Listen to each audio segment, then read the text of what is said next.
International social media Patel Prahlad भाई, जो कि देश के पूर्व मुख्य न्यायाधीश है। अब उनके बाद मुख्य न्यायाधीश संजीव खन्ना किस कसौटी पर खड़े उतरने वाले हैं? जो भी मामले उनके सामने आ रहे हैं उसमें देश को उनसे काफी उम्मीदें हैं। हम देख रहे हैं कि हमने कई सारे ऐसे मुद्दों पर आपके सामने ऐसी बात रखी, ऐसी चर्चा रखी जो कि संजीव खन्ना से जुड़ी हुई थी, जिसे लाखों लोगों ने देखा और सुना। इससे पता लग रहा है कि लोग यहाँ पर लोकतंत्र को बचाने के लिए इस वक्त के मौजूदा मुख्य न्यायाधीश से काफी उम्मीद रख रहे हैं। आप लोग जो देख रहे हैं इस वीडियो को, वो कहीं ना कहीं उम्मीद रखते हैं कि हमारे देश में जो भी लोकतंत्र के पिलर इस वक्त हिल रहे हैं, शायद न्यायपालिका उसे बचा ले। लेकिन क्या संजीव खन्ना इस कसौटी पर खड़े उतरेंगे? यह बड़ा सवाल है, क्योंकि अभी हाल ही में कई सुनवाई उनके सामने हुई, और जो एक खास सुनवाई उनके सामने हुई, मुख्य चुनाव आयुक्त की नियुक्ति को लेकर हैरान करने वाली बात सामने निकल कर आई। मुख्य न्यायाधीश ने इस बात पर चर्चा करने के लिए ज्यादा समय नहीं दिया। बात कल के लिए टल गई। कल के लिए टल गई मतलब कि इस वक्त राहुल गांधी और कांग्रेस ने जिन बातों पर आपत्ति जताई थी कि भाई आप ये इसके लिए सुप्रीम कोर्ट के फैसले का इंतजार करें, तो सुप्रीम कोर्ट ने तो इस पर कोई फैसला ही नहीं दिया, बल्कि इसे सुनने के लिए समय तक नहीं दिया। तो इस मंशा को क्या कहेंगे? आइए चर्चा करते हैं वरिष्ठ पत्रकार राजेश बादल जी के साथ में। उन्हीं के साथ समझेंगे इस बात को कि आखिरकार सर ये मामला क्या है। सर, संजीव खन्ना देश के मुख्य न्यायाधीश क्या वाकई में इस देश की कसौटी पर खड़े उतरेंगे? क्योंकि जब कोर्ट में ये मामले पर सुनवाई हो रही थी, आपसे चर्चा के दौरान भी ये बात हुई कि किसी ने कहा कि ये मामला बहुत गंभीर है, देश के 140 करोड़ लोग जो है वो इससे उम्मीद लगाए बैठे हैं, उनकी बात है यहाँ पर। तो संजीव खन्ना जी ने कोर्ट में ये कहा, सुप्रीम कोर्ट में, देश की सीजीआई ने, कि भाई यहाँ पर हर मामला बहुत जरूरी होता है, इस देश के लिए इंपॉर्टेंट होता है, तभी आता है। तो उन्होंने किसी और मामले पर आगे अपनी सुनवाई कर ली, इसको जल्दी निपटा दिया, इस पर पूरी सुनवाई नहीं हुई। क्या इशारा है सर? ये तो बहुत बड़ी बात है। मुख्य चुनाव आयुक्त अगर कठपुतली हो जाएगा सरकार की, जो कि पिछले काफी दिनों से देख रहे हैं आप, ऑपोजिशन लगातार उस पर मतलब अपने पांव पटकता रहा है, अब वो पांव ही पटकता रह जाएगा फिर तो। सर देखिए विनीता जी, आपको मैं कुछ थोड़ा सा अलग ढंग से इसको बताने समझाने की कोशिश करता हूं और अपने देखने वालों को बताने की कोशिश करता हूं कि देखिए भाई, हमारे देश में 1000 साल से राजा, रानी, महारानी, नवाब, सुल्तान, शाह, बादशाह, बेगम, रानियां, ये सब राज करते थे और उनकी जबान से निकला हुआ संविधान, जो जो शब्द होता था वही उनका संविधान, आइन जिसको उर्दू में बोलते हैं, वो होता था। उनको कोई चुनौती नहीं दे सकता था, उनके राज में कोई बोल नहीं सकता था, उनके राज में कोई न्याय का पैमाना नहीं था, उनके राज में कोई समानता और न्याय की कोई स्पष्ट सीमा रेखा नहीं थी। उसके बाद 250 साल अंग्रेज आए, लगभग उन्होंने उसी परंपरा का निर्वाह किया और अंग्रेजों ने तो उनसे भी ज्यादा क्रूर हो गए। आप जानती हैं कि अंग्रेजों ने भारत के लोगों को फांसियों पर लटकाया, संसार में रिकॉर्ड है। ब्रिटेन सबसे क्रूर देश है जिसने अपने यहाँ फांसी देने के इतने तरीके इजाद किए, उनका आविष्कार किया। तो मैं ये कहना चाहता हूं कि अब मैं आता हूं उस बात पर जो आपकी, कि जहां हमको कुछ बोलने का हक नहीं था, जहां हमको नौकरी का, समानता का, रोजगार का, मजहब का, धर्म का हक नहीं था, तो ऐसे संविधान सभा ने जब एक ऐसे आदर्श, जो हम नहीं कहते हैं, पूरा संसार इस बात को मानता है कि भारत का संविधान, भारत का आईन, भारत का कॉन्स्टिट्यूशन संसार का सबसे अच्छा कॉन्स्टिट्यूशन है। और मैं केवल 2 उदाहरण देके फिर आपके इस विषय के उत्तर पे आता हूं कि देखिए, अमेरिका का संविधान भी वैसा नहीं है। अमेरिका के संविधान में 130 साल के बाद महिलाओं को वोट डालने का हक मिला। अमेरिका के संविधान में 90 साल के बाद अश्वेतों को वोट डालने का हक मिला। हमारे यहां संविधान पहले दिन से महिलाओं को और सभी धर्मों के समान लोगों को, सबको बराबरी से मतदान का हक देता है। तो हमारा संविधान जब लोकतंत्र के पहले पायदान पर कदम रखता है, तो 4 स्तंभ क्यों बनाए जाते हैं? ठीक है कि हम लोगों को, यानी मीडिया वालों को, कोई अलग से चौथा स्तंभ हम कहते जरूर हैं, क्योंकि हमको दफा संविधान का अनुच्छेद 19 से लेकर के 21-22 तक आप जाएंगे तो आप ये पाएंगे कि हमको अभिव्यक्ति की आजादी है, लेकिन हम संवैधानिक स्तंभ नहीं है। संवैधानिक स्तंभ कौन है? हमारी न्यायपालिका, हमारी कार्यपालिका और हमारी जो है विधायिका। ये तीन हमारे जो है बड़े स्तंभ हैं। अब होता यह है कि हो सकता है कि कभी सियासत है, राजनीति के चक्कर में कभी भटक जाएं विधायिका के लोग, गलत फैसले करें। कई बार अधिकारी हो सकता है कि गलत फैसले करें, ब्यूरोक्रेसी गलत फैसले करे, तो कार्यपालिका भटक सकती है, विधायिका भटक सकती है। तब लोगों की नजर प्रेस पर जाती है, मीडिया पर जाती है कि भाई देखो ये गलत कर रहे हैं। अब चूंकि मीडिया भी एक तरह से ठिठका हुआ है, अपनी जगह पे ठहरा हुआ है, अब लोगों की सर्वोच्च जो सबसे बड़ी नजर जा रही है वो न्यायपालिका पर, क्योंकि न्यायपालिका कभी पक्षपाती हो जाएगी, ये हमारे देश के, हमारे लोकतंत्र में सपने से भी हम नहीं सोच सकते। हम बातें जैसे कि अब मुख्य चुनाव आयुक्त की बात हुई और जो आपने उदाहरण अभी ताजा आज हमको बताया, बड़े अफसोस की बात है कि मुख्य न्यायाधीश जैसे पद पर बैठे माननीय न्यायाधीश ऐसी बात करते हैं। क्यों? 140 करोड़ का तर्क एकदम वाजिब दिया गया। 140-150 करोड़ के लोग जब अपना सत्ता देने वाले दल का चुनाव करते हैं, जब अपने नेता का चुनाव करते हैं, तो फिर वो निष्पक्षता पूर्वक चुनाव करते हैं। क्या हम वोट डालते समय बेईमान होना चाहते हैं? नहीं।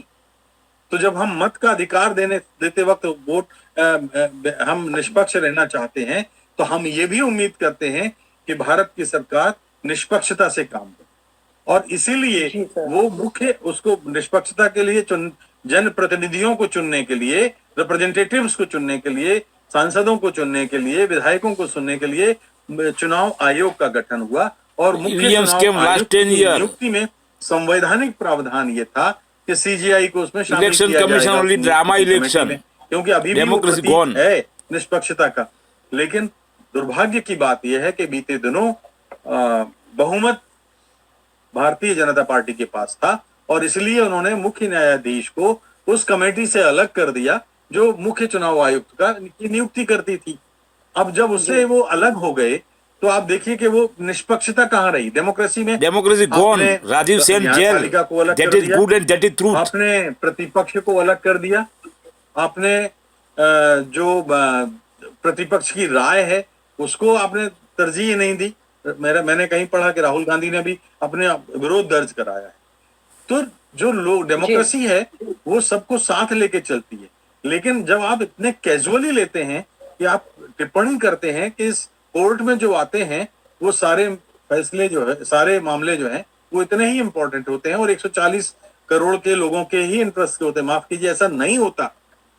हम लोग अपने कपड़े पहनते हैं, घर में खाना खाते हैं, हर अंग से काम लेते हैं, सुप्रीम नहीं रहा का एक जैसा महत्व नहीं होता।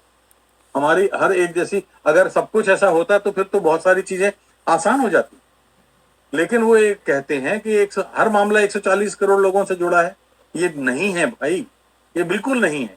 और अगर ऐसा है तो आपने अनेक ऐसे मामले हैं जिन पर आज तक क्या स्टैंड लिया। पेगासस का मामला कहाँ गया? पेगासस, ईवीएम लाई, मोदी लाई, अभी शाह लाई, राजीव लाई। डिजिटल मीडिया के मंचों पर जो बात हो रही है और जो तमाम उन लोगों ने जो मुकदमा किया है वो कहाँ है अभी पता नहीं चल रहा है। अगर 140 करोड़ के लोगों का मामला है, क्योंकि उसमें तो 100 करोड़ लोग इन्वॉल्व हैं, तो उनको प्रायोरिटी पर तो नहीं सुना गया। तो ये मामला लेकिन उनमें भी सर्वोच्च है, क्योंकि ये देश के लोकतंत्र और भविष्य से जुड़ा हुआ है। डेमोक्रेसी निष्पक्ष सरकार चुनने की बात करता है। जी सर, बड़ा सवाल ये है कि ऐसा नहीं लग रहा है कि जैसे दीवा चंद्रचूड़ इस मामले पर बचकर निकल गए थे, कुछ इसी तरह से संजीव खन्ना करे। अगर ऐसा है तो ये देश के लिए किस तरह की परिस्थिति आप देखते हैं? रंजन गोगोई, डीवाई चंद्रचूड़, फिर Sanjeev Khanna. Gogoi Chandrachud fail, EVM scam supporter. Chandrachud को या गोगोई को या किसी और को या अभी जो मौजूद, उनको दोष नहीं देता। जब नहीं सर, ट्रूथ बोलना चाहिए। ये विधायिका वो फेल आइटम। देखिए, संसद इस देश में सर्वोच्च है, और जब संसद ने ये तय कर लिया, दोनों सदनों से पारित हो गया, सुप्रीम नहीं रहेगा तो देश कहाँ जाएगा? कमेटी में नहीं रहेगा। अब उसके ऊपर सुप्रीम कोर्ट नहीं हो सकता। सुप्रीम कोर्ट, संसद जो कानून बनाती है उसका पालन करना सुप्रीम कोर्ट का काम है। लेकिन ये एक डेमोक्रेटिक बैलेंस हमारे संविधान में है कि जहां सरकार गलत करे वहां सुप्रीम कोर्ट इशारा करे। हमने देखा है, हमने मुख्य चुनाव आयुक्त के रूप में शेषन को नहीं देखा है। TN शेषन हमने राइट एंड उनको गुड बहुत कई बार शेषन को आफ्टर इंटरव्यू टोटल किया फेल। और उनको प्रेस क्लब में बुलाया और उनसे बातें की।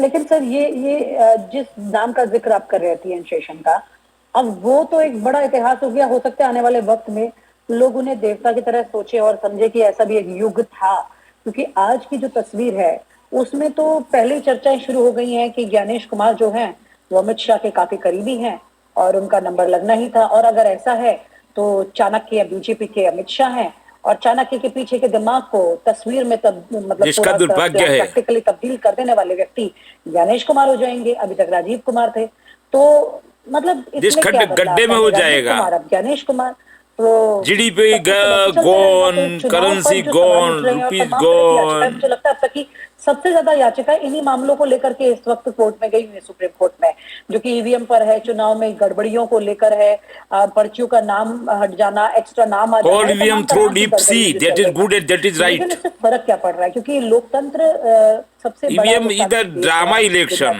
Cheating election. ऐसी परिस्थिति में ये तमाम गड़बड़ियां होने के not election commission, just selection commission. ये तो और फंस गया मामला। इसे आप कैसे देखेंगे अगले चुनाव में सर बिहार में? अब देखिए, अब तो फंसने का मामला जो है, जो आप कह रही हैं, वो तो है ही नहीं। अब तो चुनाव आयोग एक सरकार के डिपार्टमेंट की तरह, विभाग की तरह बिहेव कर रहा है। अगर ये छूट TN शेषन वाली, जैसे कि अब अतीत की बात कर रही हैं, अगर होती तो देखिए ना कि 91 में जब नरसिंह राव आए सत्ता में तो TN शेषन आए और TN शेषन ने कोई परवाह नहीं की कि कांग्रेस हार रही है। दूसरी तरफ हमने देखा कि बीते 10 वर्षों में एक मुख्य चुनाव आयुक्त तो ऐसे आए थे जिनका मामला अभी कोर्ट में चल रहा है। नीरा राडिया वाला मामला अभी उसकी फाइल बंद नहीं हुई है। तो ऐसे लोग लाए जाएंगे। हमने देखा कि बीते दिनों जो चुनाव हुए, उन चुनावों में, चुनाव के दिनों में आपको पता होगा, जब आचार संहिता लग जाती है तो जिला कलेक्टर जो होते हैं जिलों में, वो मुख्य निर्वाचन अधिकारी कहलाते हैं और वो पूरी निष्पक्षता का दारोमदार उन पर होता है। लेकिन हमने देखा कि वो जो है RSS की शाखाओं में जाते हैं, वो भारतीय जनता पार्टी का खुल्लम खुल्ला प्रचार करते हैं। हाँ, तो वो देश गलत लोगों के हाथ में चला गया है। बेशक भारतीय जनता पार्टी के समर्थक इस बात से प्रसन्न हो सकते हैं, लेकिन लोकतंत्र के समर्थक इससे निराश होंगे। Not a democracy. उस भारतीय को निराश होना चाहिए जो इस देश में संविधान की रक्षा करना चाहता है, जो इस देश में लोकतंत्र की रक्षा करना चाहता है, क्योंकि संवैधानिक संस्थाओं का क्षरण होते हुए, संवैधानिक संस्थाओं को कमजोर होते हुए हमने इसी दौर में देखा है। Modi, Hitler, no difference. Germany gone, India gone. या किसी बड़े नेता की नौकरी कर रहे हैं। अब देखिए, ये तो आने वाले दिन बताएंगे कि वो पर्दे के पीछे से किसकी नौकरी कर रहे हैं। लेकिन ये मैं कह सकता हूं कि भारत का मतदाता अब 2025 का मतदाता है। अगर उन्होंने इस तरह का कोई प्रयास किया कि वो किसी एक के भक्त होकर रहे, तो इतिहास उनको कभी माफ नहीं करेगा। अभी हमने कई देशों में देखा है कि किस तरह से वहां पर मामला हुआ है। पाकिस्तान में एक सज्जन होते थे, जनरल अयूब खान, आपको अगर याद हो तो 1957 में उन्होंने, पाकिस्तान की सेना ने तख्ता पलट किया था पहली बार, और 10 साल तक पाकिस्तान अपना इंडिया में नहीं बना पाया। ऐसा होने वाला है। उनकी हालत, उन्होंने बेशक मिलिट्री शासन आएगा, अच्छे काम किए, लेकिन जब लोग खिलाफ हो गए, उनके खिलाफ लाखों लोग देश भर में सड़कों पर आ गए। अभी टाइम है, all EVM through deep sea. तो मिस्टर ज्ञानेश हो या कोई रितेश हो या कोई अशोक हो, उससे क्या फर्क पड़ता है अगर वो निष्पक्ष नहीं है, अगर वो अपनी भूमिका न्यायपूर्वक नहीं कर रहे हैं, जो कि मुझे नहीं उम्मीद है, क्योंकि अब तो वो एक डिपार्टमेंट की तरह मुझे दिखता है मिलिट्री शासन। तो अगर ऐसा होगा तो लोग, इस देश का लोकतंत्र, इस देश का मतदाता, डेमोक्रेसी रहने वाली नहीं है। वो तो जो लोगों के हाथ में चली गई। सर, आपको क्या लगता है कि बिहार के चुनाव निष्पक्ष हो पाएंगे अब? नहीं, महाराष्ट्र में नहीं, हरियाणा में नहीं, दिल्ली में नहीं। क्यों कर रही? और बिहार में भी नहीं। ज्ञानेश कुमार की ठीक है, पहला scam, water list scam and EM scam. लेकिन मैं तो ये देश कहता हूं कि गार्बेज पिछले लोगों के चुनाव हाथ में उत्तर चला गया प्रदेश है। में क्या हमने सब कुछ ठीक ठाक देखा था? तो गाड़ी पटरी की से उतर चुकी है विनीता जी। पटरी पर तो गाड़ी है नहीं, वो तो गिर गई। जीडीपी और रुपया सब चला गया, देश भी चला गया। आयोग ये Only waste of कहता था time। कि हम शाम का सुप्रीम क्या कर रहा है? मतदान का सुप्रीम भी समय वो भी मतदाताओं की भीड़ हो, सेल हम हो बढ़ा गया। नहीं सकते क्योंकि हम कानून से बंधे हैं।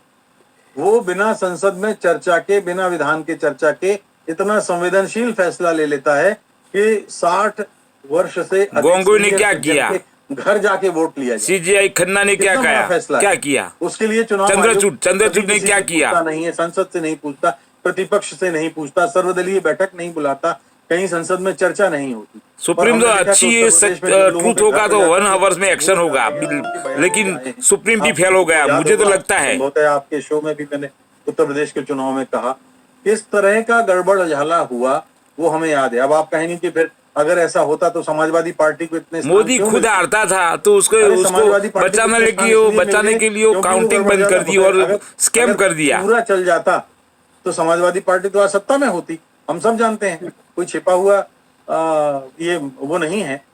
तो ये है कि बिहार में जो चीजें होने जा रही हैं, बिहार में जो लोग लोकतंत्र के समर्थक हैं उनको बहुत सावधान रहना पड़ेगा। और इस बार मैं एक बार बताऊं, उसमें टेररिस्ट लोग घुस गए अभी तो। में कहा था कि इसमें नीतीश कुमार की पार्टी बौनी और नाटी होकर उभरेगी, वही हुआ। उन्होंने रामविलास पासवान, चिराग पासवान को भारतीय जनता पार्टी ने पर्दे के पीछे से नीतीश कुमार के खिलाफ उनके कंधे पर रखकर बंदूक चलाई और उसका नुकसान नीतीश कुमार को। ईएम स्कैम से बीजेपी भी, एमपी भी अच्छे नहीं है, होंगे आप तो तख्ता पलट तो होना वाला नहीं है। नीतीश कुमार की पार्टी का खाता ना ईएम स्कैम से नहीं होने वाला है, सुप्रीम भी बेच गई है। कहना मतलब बहुत जल्दबाजी होगी, लेकिन ये बीजेपी से ज्यादा नीतीश कुमार उनके गड्ढे में पड़ने वाला है, जर्मनी की तरह। के लिए लड़ेंगे। वो हिटलर ने किया था ना, वो मोदी कर दिए, करेगा। कांटे दुर्बल महीन होके निकलेंगे। आरजेडी और कांग्रेस तो चलिए प्रतिपक्ष का है, उसकी बात हम क्या करें, हमने दिल्ली में भी देख लिया। तो मैं बिहार के बारे में अभी फिलहाल तो मैं यही कह सकता हूं कि सबसे बड़ी तलवार नीतीश कुमार पर लटक रही है। जी सर, और ये जो कुछ घट रहा है, जो मुख्य चुनाव आयुक्त की नियुक्ति को लेकर है, चाहे वो कानून के आड़ में हो, चाहे वो कोर्ट के सामने, जिसके लिए बहुत आपत्ति है। उसके बाद यही कहा जा सकता है अब तो मामले का आगाज हुआ है, पता नहीं अंजाम क्या होगा आगे। वो अभी तो टाइम है, सुप्रीम अच्छी डिसीजन लेगी तो। पटरी से उतर चुकी है गाड़ी, तो अब तो सीधे एक्सीडेंट्स दिखाई देने वाले हैं लोकतंत्र में, जो तस्वीर सामने आएगी। बहुत बहुत शुक्रिया सर आपके विचार हमारे साथ साझा करने के लिए। Thank you so much. धन्यवाद।